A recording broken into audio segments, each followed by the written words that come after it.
Bonjour tout le monde, je suis Abdel Reda. Aujourd'hui, on va parler des voies d'eau dans les racines. Les chercheurs scientifiques ont prouvé que l'eau absorbée par les racines passe par trois voies jusqu'à ce qu'il atteigne les faisceaux d'exilum au centre de la tige. La première voie est par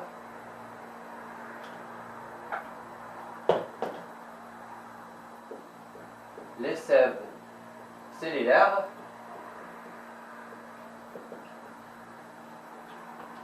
par le processus d'osmose, qui nécessite une baisse progressive de la pression osmotique d'une cellule à l'autre jusqu'à ce qu'il approche les vaisseaux d'exilum au centre de la tige. La deuxième voie est par le cytoplasme,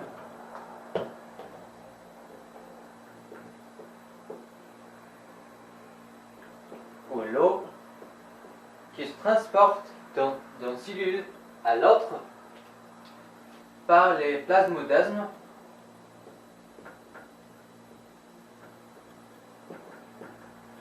qui se connectent le protoplasme des cellules végétales.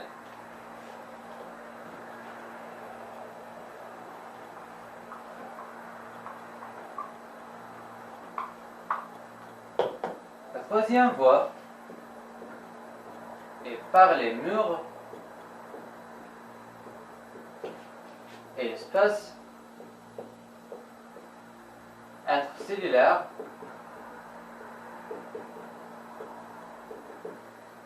petit qui se trouve dans les murs des cellules où le MBP passe.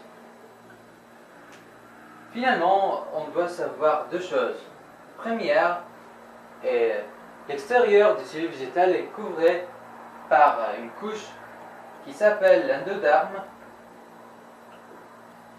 qui joue un rôle majeur de contrôler le passage d'eau et sels minéraux par les murs de ces cellules.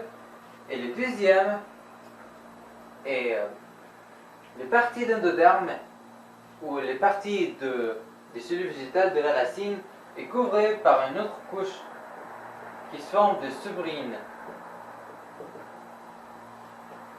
Et subrine est imperméable pour l'eau et sels minéraux, donc l'eau ne passe jamais par ces cellules par le processus d'imbibition. Alors, en quel processus passe l'eau par ces murs? Le passage d'eau et sels minéraux par ces murs est contrôlé par deux processus.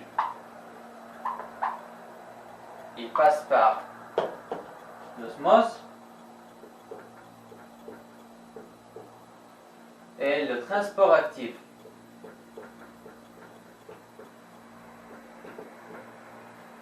Sous l'influence de protoplasme